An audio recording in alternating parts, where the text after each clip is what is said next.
Hello नमस्कार। तो कैसे हो आप सभी? स्वागत है आप सबका आपके अपने YouTube channel him study group में। तो आज जो हम आपके सामने क्या करेंगे कि आपके लिए जो भी आपको पता है कि ये पटवारी की जो वैकेंसियाँ हैं इसकी नोटिफिकेशन तो आपके सामने जो वो पहले आ चुकी है, ठीक है, कि इतने पटवारी भरे जाएंगे। ये जगत सिंह नेगी जो अपने राजस्व मंत्री ने जो ब्यौरा वो जो दे चुके हैं कि इतने पद भरे जाएंगे।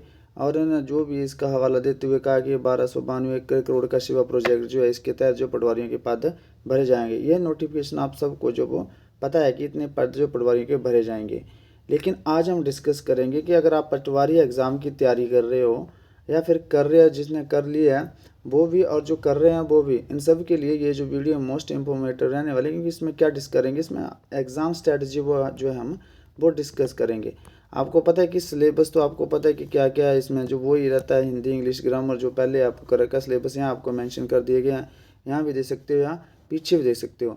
तो आज इसके बारे में डिस्कस करेंगे। बाकी आपको पता है कि जो रिक्रूटमेंट है ये आपकी 2025 में जो वो ये होनी है, ठीक है। ये 2025 कन्फर्म है कि होनी है।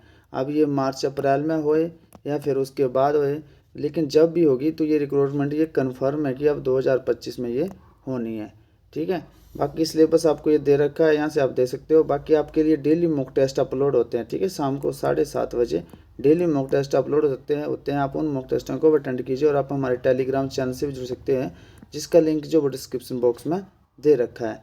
तो आज हम डिस्कस करेंगे कि जो ये जो स्ट्रैटेजी है आपकी किसी भी एग्ज़ाम, चाहे पटवारी की कर रहे हैं, लेकिन अभी जो पुलिस के एग्ज़ाम की तैयारी कर रहे हैं उनको क्या है, उनके लिए भी ये बेटर है, उनके लिए भी एक टाइम पीरियड बताऊंगा मैं, ठीक है। लेकिन पटवारी के एग्ज़ाम के मोस्ट ऑब्वियस है ये जो स्ट्रैटेजी है मोस्ट इंफॉर्मेटिव रहेगी, आपको यूज़फुल रहेगी, ठीक है। आप इसको करके देखिए एक बार, फिर देखिए आगे आपका जो मतलब है इम्प्रूवमेंट कैसा रहता है। तो सबसे पहले आपको पता है कि 4 सब्जेक्ट है आपके, ठीक है। 4 सब्जेक्ट है आपके, कौन कौन से? हिंदी है, ठीक है, इंग्लिश है, हिंदी है, इंग्लिश है, मैथ है और आपका जीके सेक्शन है, ठीक है। 3 आपके 4 पार्ट है आपके मेनली, और मोस्टली एग्जाम में यही पूछे जाते हैं। तो सबसे पहले बात करते हैं हम किसकी, मैथ की करेंगे, ठीक है, मैथ। अब आप जो भी कैंडिडेट मैथ जो भी पटवारी एग्ज़ाम की तैयारी कर रहे हैं, अदर कॉम्पिटेटिव एग्ज़ाम की तैयारी कर रहे हैं, अगर आप इन तीनों चारों को साथ में लेके चलोगे तो आपको जो ये मुश्किल हो सकता है, ठीक है। आपने कभी भी जब भी किसी एग्ज़ाम की तैयारी करो चारों को साथ लेके नहीं चलना है, ठीक है। इससे आपके जो सिलेबस कभी कंप्लीट नहीं हो पाएंगे। आपने क्या करना है, सबसे पहले आपने मैथ को पकड़ना है, ठीक है। तो मैथ आप देख लीजिए कि आपने कितना की पढ़ा है और कितना की आपको पढ़ने की ज़रूरत है। तो सबसे पहले आप मैथ और मैथ ही करेंगे कंटिन्यू 1 मंथ तक, 1 मंथ तक, क्योंकि पटवारी के टाइम में इतना टाइम है, ठीक है, कि आप 1 मंथ 1.5 मंथ तक मैथ जो वो पढ़ सकें। आप ऐसे सोचेंगे कि हम मैथ भी साथ में लेके चलेंगे, इंग्लिश भी साथ में लेके जाएंगे, हिंदी भी साथ में, जीके भी साथ में, तो ये पॉसिबल है लेकिन डिफ़िकल्ट ज़्यादा है। लेकिन ऐसे करोगे तो आपका क्या है कि मतलब एक बेस बन जाएगा प्रॉपर तरीके से, कि हाँ आप 1 मंथ से पूरा दिन भर मैथ ही पढ़ रहे हो, तो आपके कंसेप्ट भी दुनिया भर के क्लियर हो जाएंगे, क्योंकि आधा आप पढ़ चुके होंगे और आधे जो आपके डाउट रहते हैं वो भी आप जहाँ से भी तैयारी कर रहे हो, तो उस हिसाब से आप दिन रात मैथ ही पढ़ोगे तो आपका ये सब्जेक्ट जो ईजिली 1 मंथ में कवर हो जाता है, 1 डेढ़ मंथ में, ठीक है। रही बात इंग्लिश की, तो आप 1 मंथ इंग्लिश के लिए लगा लो, फिर 1 मंथ आपने 1.5 मंथ इसके लिए तैयारी कर ली, तो नेक्स्ट मंथ आप इंग्लिश पकड़ेंगे, ठीक है। लेकिन यहाँ पे एक बात क्या, अगर आप मैथ की तैयारी कर रहे हो और आपने 1.5 मंथ मैथ पढ़ा, तो आप कंटिन्यू अगले मंथ से इंग्लिश जो मतलब स्टार्ट करेंगे। लेकिन वीक एंड पे आप जो मैथ में आपने पढ़ा है उसका रिवीजन भी करते रहना है, क्योंकि अगर आपने 1 मंथ 1.5 मंथ लगा के मैथ पढ़ा और बीच में इंग्लिश पढ़ी, फिर आपका हिंदी भी है, फिर आपका जीके भी है, फिर आप सोचो कि बाद में रिवीजन करनी है, ऐसा नहीं है। आपने हिंदी पर इंग्लिश स्टार्ट करी है तो बीच में नेक्स्ट नेक्स्ट दो जो वीकली लास्ट 2 दिन होते हैं उनमें आप अपने जो मैथ पढ़ रखा है उसकी रिवीजन करेंगे, ठीक है। फिर 1 मंथ आपका इंग्लिश के लिए बहुत है। 1 मंथ में आपके पूरा इंग्लिश की स्ट्रैटेजी, प्रोवर्ब, एडवर्ब, जो भी आपके प्रपोजिशन वगैरह वो कंप्लीट करेंगे।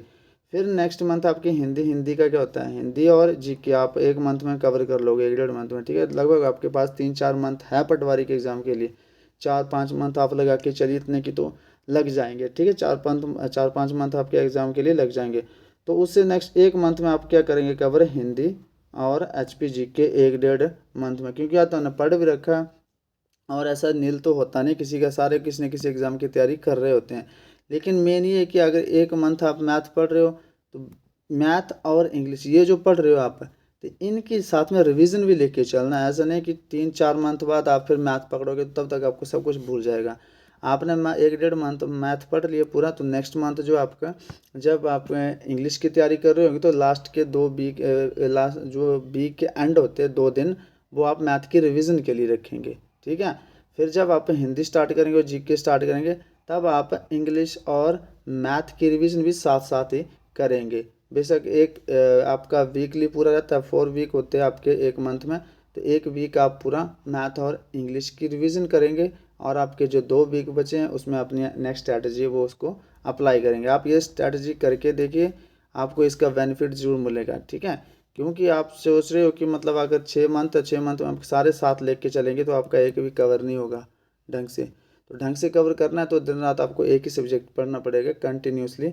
जैसे मैथ पढ़ रहे हो, मैथ की तैयारी कर रहे हो, तो 1-1.5 मंथ तक आप मैथ ही पढ़िए। ठीक है।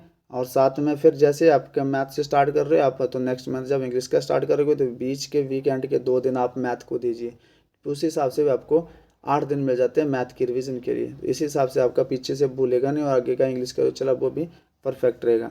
बाकी भर्तियाँ आपको पता है कि जब भी आएंगी तो इन्होंने अपने टाइम से आना, हम जितना मर्जी जोर लगा लें, जब इनका टाइम होगा ये तब भी आनी है। ठीक है। वैसे भी 5-6 मंथ में से लग रहा है उम्मीद इसकी कि निकल सकती है, इसके जो मतलब एग्ज़ाम है वो हो सकता है पटवारी की। क्योंकि अब देखो आपके वन मित्र हैं, वन मित्र का प्रोसेस पूरा हो गया, पुलिस का आपका चल पड़ा है। ठीक है। अब रहे अपने जो मतलब सबसे पहले जो नोटिफिकेशन आई थी आपकी पटवारी की, तो अब पटवारी की वैकेंसी ये भी आपकी नेक्स्ट ईयर तक वो है, हो जाएगी। ठीक है।